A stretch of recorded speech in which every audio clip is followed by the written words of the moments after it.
everyone, Jim Coyle with Indiana Sports Beat Radio. Thank you, as always, for listening to our content. But for more in-depth coverage on the Indiana Hoosiers football, basketball, and recruiting news, go to thehoosier.com on 3. Now with On 3 and great national writers like Ari Wasserman, Andy Staples, and Steve Wiltfong for football. Pete Nakos, J.B. Shaw, and Joe Tipton's constantly breaking stories on the basketball side.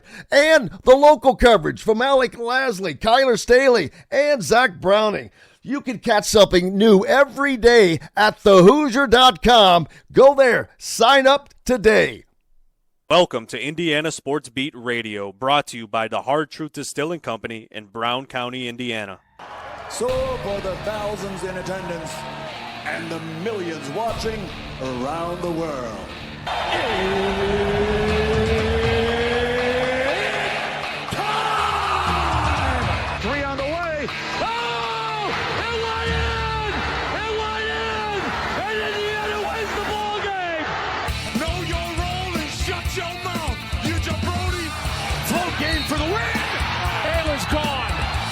touchdown, Indy. Woo! IU, America, they got a football team now. It's pretty simple. I win. Google me. You know that I'm the cream of the crop. Oh. Now, from the Hard Truth Studios, here's Jim Coyle. Welcome back to the Hard Truth Distilling Company studios on this Tuesday. And man, oh man, the superstar Kevin Brockway joins us now. How are you, sir?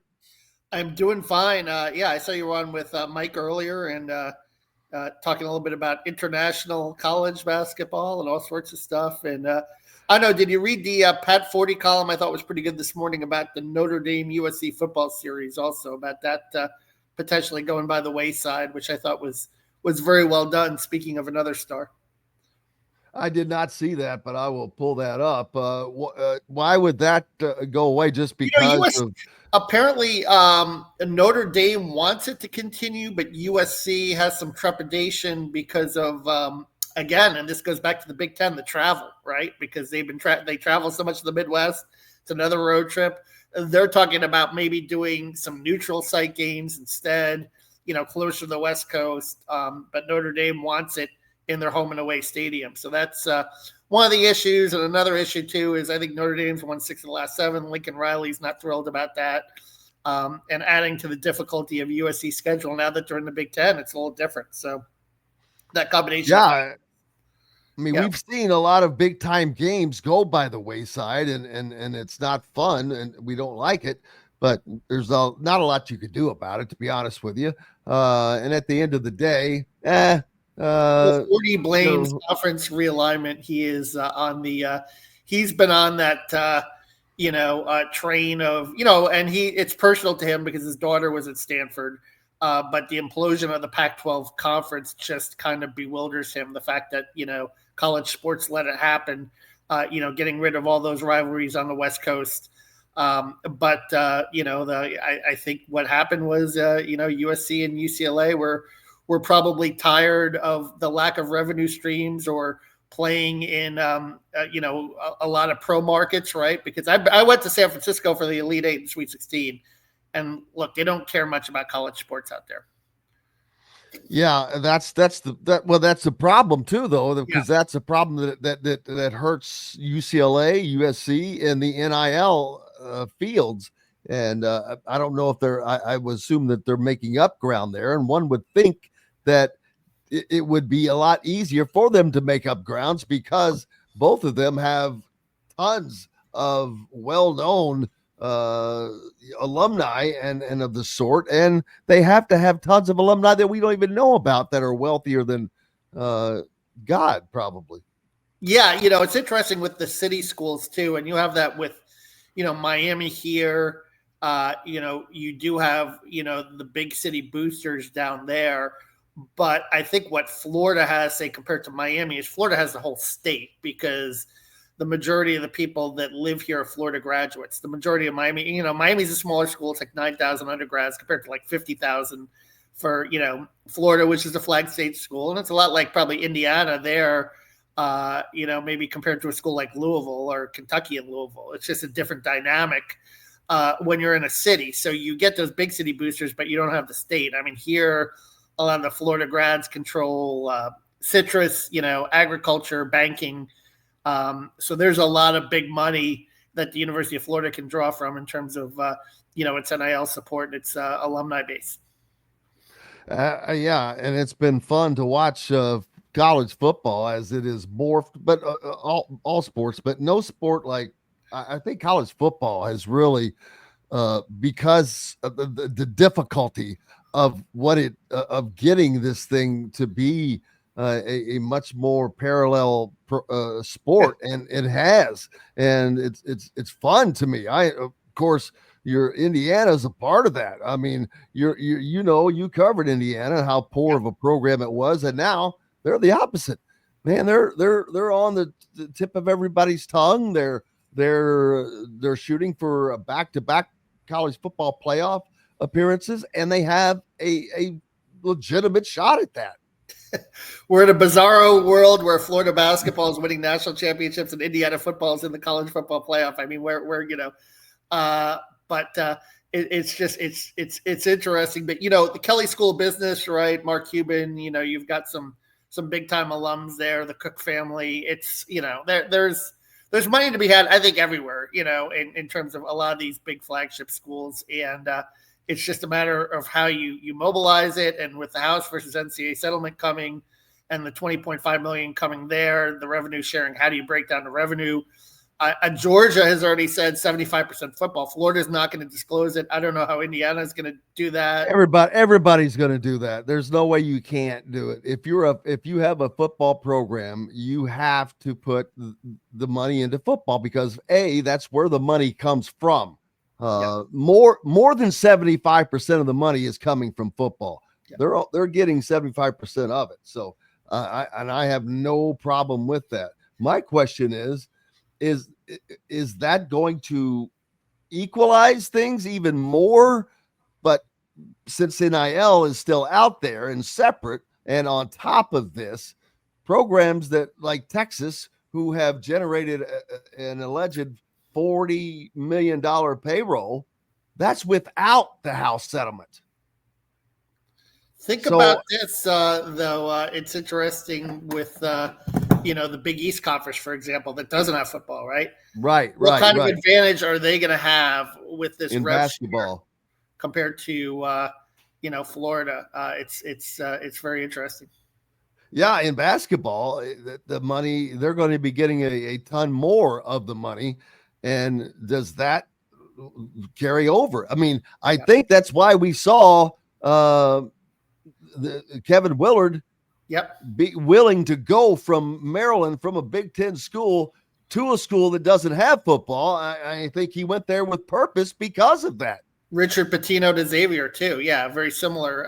When you think about it, schools are going to be, guys are going to be going to the Big Ten. Maybe that's why a guy like Greg McDermott stays at Creighton, because he can see that advantage coming. So it's going to be very interesting to see how that materializes. Over the next few years. So it's nice to get a few shout outs there. I appreciate that. Cabro in the house. I like that. But your ears should have been burning a couple of weeks ago. I sent you a text that you did not respond to, by the way. I'm sorry. Steve Wiltfong, I think, was on maybe. We were talking football. Who's actually, isn't there an On3 guy that lives in Gainesville? Andy Staples, your buddy Andy Staples. Okay, Andy Staples was Andy's on. He's a good egg, yeah. Yeah, it was Andy, rather. Andy was on, and we were talking about you and your prowess at the karaoke mic. Oh, yeah. Andy has seen me in action. Yeah, my crazy days in my 30s when we were both starting out on the beat. Andy's a good egg. He's a good man, and yes, very well connected, and really he took that opportunity at Sports Illustrated and ran with it, and then obviously went on to On3, and he's doing some remarkable work. So it was amazing to see him kind of grow and develop from the Florida beat to where he is now. He's done a remarkable job. Absolutely, and glad to have him. Fred asking, does Big East Butler have a football team? You know what? That's a great question because I know they used to, but I don't know if they still do or not. And I thought I saw a football field outside of Hinkle the last time I was there. Well, I know that they did, and I don't recall it going away. But that's something somebody can Google. I'll let you Google that. But most of the Big East does not. Most of the Big East teams do not have. Well, they don't have big time football. Let's put it that way. They don't have FBS level football, and they don't have to worry about spending 75% of the money there. And I think that it's going to be interesting. It is going to be interesting to see how that changes. And I just looked this up. Pioneer Football League, FCS or an FCS school. Yeah, there you go. So it's not something that is going to impact the basketball program much, and it'll be interesting to keep an eye on that and see what they can do with that extra money. Does that change things? Because Richard Pitino didn't go there for nothing, but he also wanted to get back east. There's no doubt about that. Yeah, and I think that works well for him in terms of that situation, but. As far as Butler is concerned, Thad Matta, right? He's there, and it's going to be that's a very competitive league, the Big East, and Dan Hurley, I think them getting Caravan back too is going to be pretty big, and another thing I guess we haven't touched on is the ex-Gator Sam Alexis coming up there. Now, Sam, well, I was going to bring that up. I didn't know how long you could stay, but I was thinking about doing another segment and talking about that. As well, but Sam Alexis, a former Gator, that now on Indiana's team.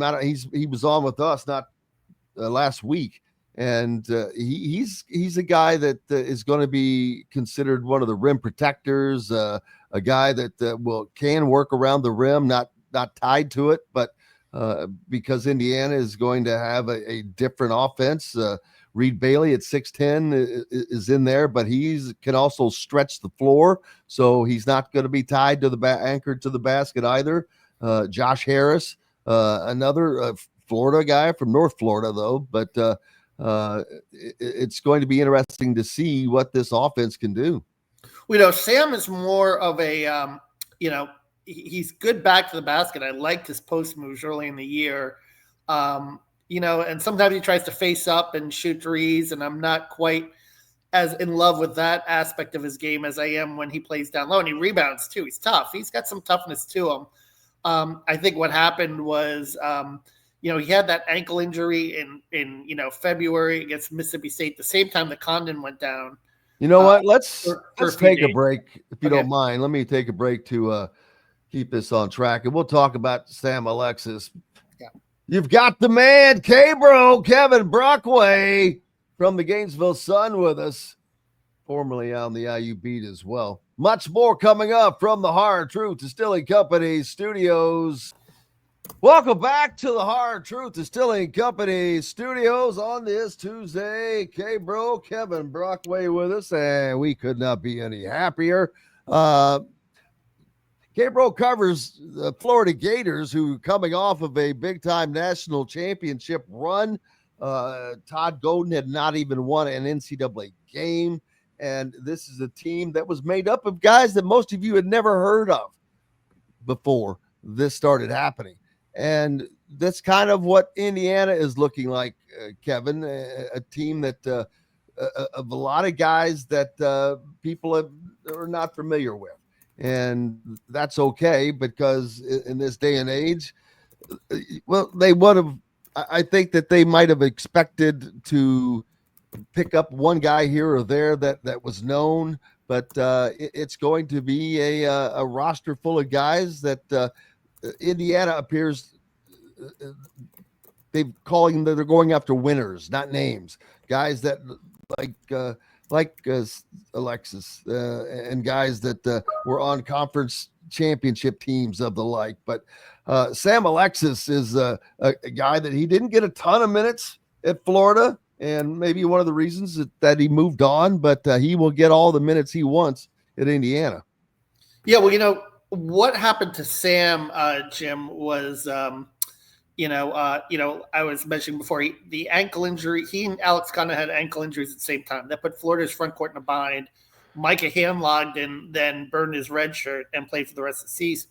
And so what happens is Condon came back before Sam, and when Condon came back, you had that 4-player post rotation that Todd liked, and there just weren't minutes for Sam. But Sam in the non-conference schedule played quite a bit, and early in the SEC schedule, and he quit. Like I said, he acquitted himself okay. And I think I like him as a rebounder. I like him as a toughness guy. I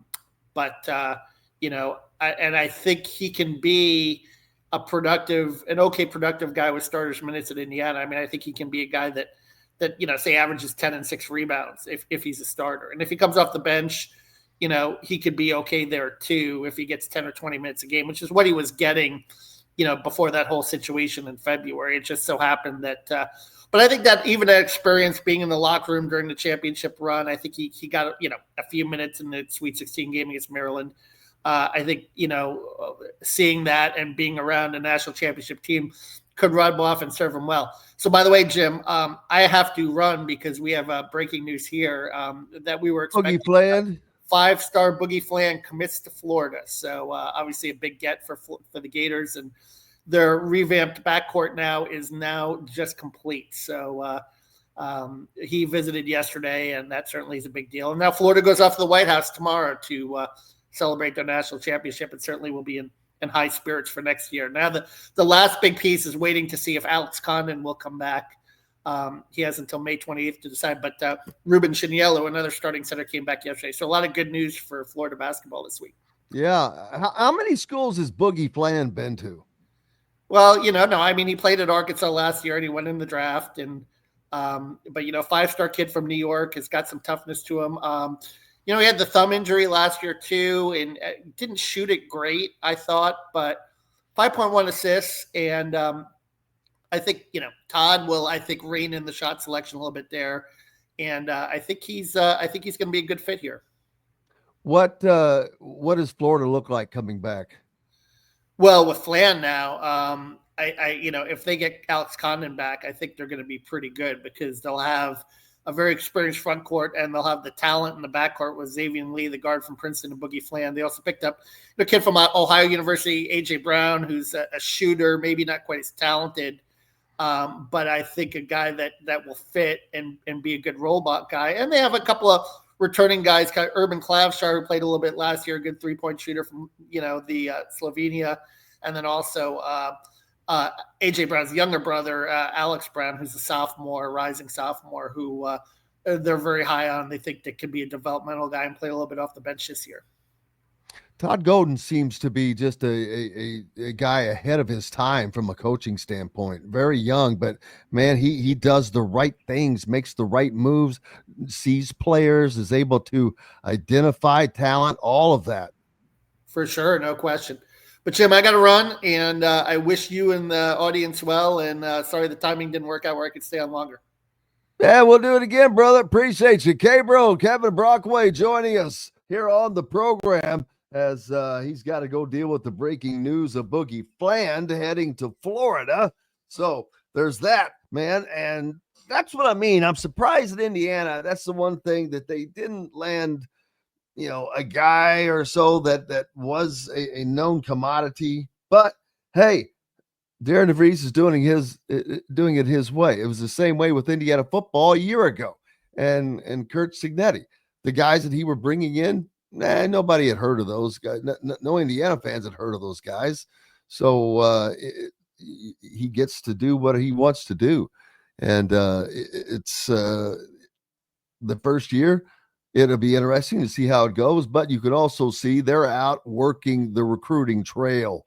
They're doing the job. They're putting in the time. They're getting out. They're out at these places. They're meeting with these guys, talking to them, letting them know that, hey, we want you. This is how you'll fit in. They're getting guys to come visit. I know that some of that happened before, but it's a different feel to this. A different feel to the recruiting attack by this staff. And you have guys that are known recruiters.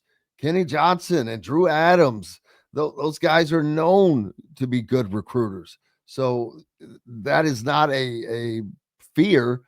That should not be a fear by Indiana fans, that the Indiana staff, they're out recruiting, and they're doing it the old-fashioned way right now. They're getting with the kids and talking to them and watching them and identifying the talent that they feel will fit into the system that is going to be run, and a system that is going to be a lot more varied and open to watch. So we get to look forward to that, which is a great thing. So lots going on, man. Lots of it was an open weekend in basketball, like I said, this past weekend, and guys were out and about. There are so many guys that our eyes are being kept on. Offers that have been made by Indiana. Trey Thompson, intrigued that he gets an offer. He's a rising 2026 player after a standout weekend during the first live period. He's from Greenville, Tennessee. You can read more about this at thehoosier.com. But Trey Thompson landed a scholarship offer from the Indiana basketball program. He plays for Tennessee Impact on the Adidas 3 SSB circuit. He's ranked 136 nationally in the On3 industry ranking and the number 22 power forward.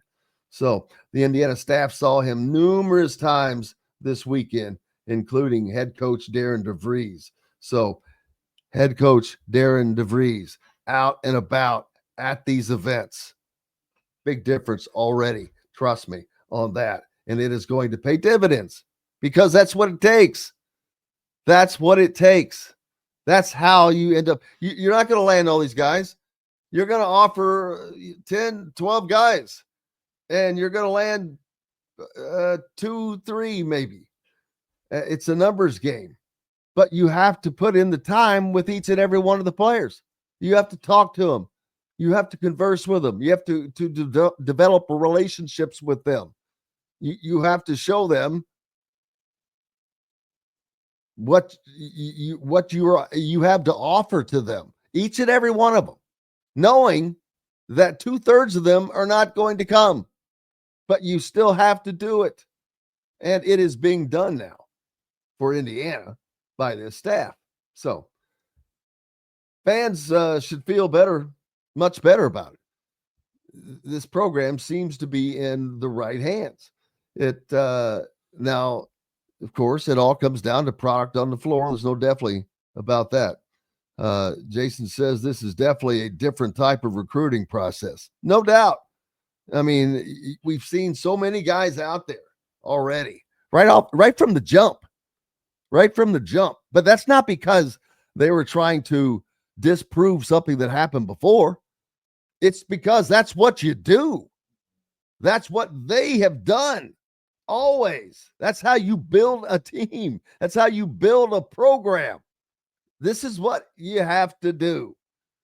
It's part of it. It's accepted. Everybody knows that. And you can't just sit back and throw out an offer and say, here, all right, here's the bag we're going to give you. Lots more to it. And looking forward to seeing how that's going to change. Next year will be the first time fans really get to an understanding of how well this staff did in recruiting. And I think they're going to do fine. Now, they're going to need to have some success on the basketball court, I think. But how much success, I don't know that matters a lot to these recruits as far as watching the style of play. If it's because if they don't win some games just because you get beat, you get beat. But it's the style of play they'll be looking at. And, oh, wow, I could fit in right there. Oh, wow, that's where I can help. And that's exactly what these coaches will be telling these guys. This is where we need you. This is what you could do for us. This is how we were going to use you. These are the opportunities that you would have. So, 5 said Coach Essier just nabbed a good player for LSU. That's good. Good for him to see. And not doubting them, but it just was not done that way at Indiana. They didn't happen. They did not only did they not land guys, they lost guys that they should have gotten. There's no way that they don't land Braylon Mullins. Why do you? They lost Liam McNeely. Bad. Jalen Harrelson. They lost all the big recruiting battles previously. You can't do that. You can't do that. So we'll see how that turns out next with in-state stuff. Because right now we're just talking about talent, and in-state is not going to be it's not as important as it used to be. Now, if you have a Jalen Harrelson or if you have a Braylon Mullins or Trent Sisley, yes, you want to get those guys, and it's important to get them, in my opinion, because it shows that your program still has that strength within the state, because you're competing against Purdue, Notre Dame, but you're also competing against the schools that are all right outside: Ohio State, Michigan, Illinois, Iowa, all heavily recruit the state of Indiana, as well as many others. So, yeah, that's going to be important to nab the top guy as well. Going to take a quick break from the Hard Truth Distilling Company studios. Hello, everyone. Jim Coyle with Indiana Sports Beat Radio. Thank you, as always, for listening to our content. But for more in-depth coverage on the Indiana Hoosiers football, basketball, and recruiting news, go to thehoosier.com on 3. Now with On 3 and great national writers like Ari Wasserman, Andy Staples, and Steve Wiltfong for football. Pete Nakos, J.B. Shaw, and Joe Tipton's constantly breaking stories on the basketball side. And the local coverage from Alec Lasley, Kyler Staley, and Zach Browning. You can catch something new every day at thehoosier.com. Go there, sign up today.